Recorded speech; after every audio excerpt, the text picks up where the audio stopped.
We're here at Tucker's Camp near Long Point on the southwest corner of Caddo Lake. It's a popular boat route for bass fishermen, and we're down here today finding giant Salvinia,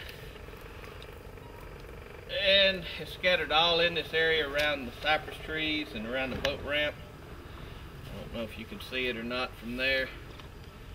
One little clump. There's numerous clumps out in here, and they've spread out into the cypress swamp behind. Some more giant Salvinia right there. Another big clump right there. It's mixed in with appears to be hydrilla. There's a giant Salvinia. No way to get any type of boat or vehicle in there. It's going to be manual labor. Most likely will be require wading with physical removal and or backpack sprayers. There's no way to get anything else in there.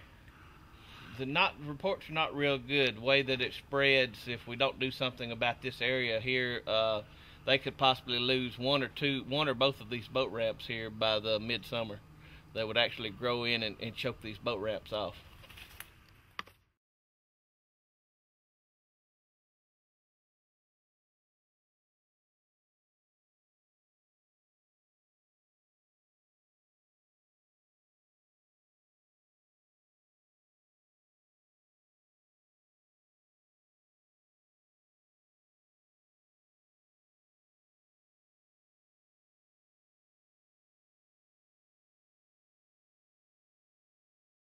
Caddo Lake is so much of Caddo Lake, especially on the Texas side, is like this right here. Typically a cypress swamp area, and in this particular one where we are now, we have a large area of giant Salvinia infestation is growing in between the water hyacinths and the cypress trees. It's almost inaccessible.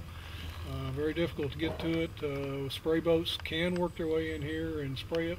It's about the only thing we can do. It's too large an infestation to remove any other way. And as it spreads into other parts of Caddo Lake and gets into other areas like this, it's just perfect environment for it to grow and thrive and push everything out. And it's just critical that we find some way to deal with it before it gets spread into these other areas like it is here. There's just thousands of acres like this in Caddo Lake, and it's just exactly what the giant Salvinia loves to live in. So we got our work cut out for us in any way and every way that we can get in there in these areas and either get it out of them or keep it from getting into them in the first place.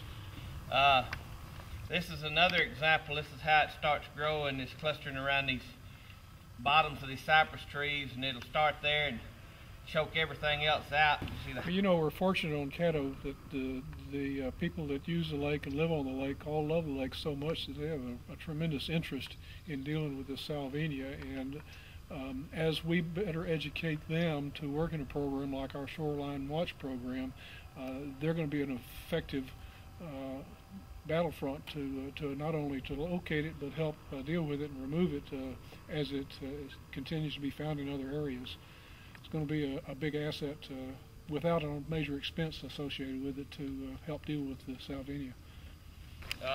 Talking about water supplies, Caddo, most of the water supplies, cities on the Louisiana side get their water from Caddo. We've already had one report in the James Bayou area. The town of Vivian's water supply is being threatened because of giant Salvinia. Once it gets within a quarter mile of a water intake, you cannot spray it.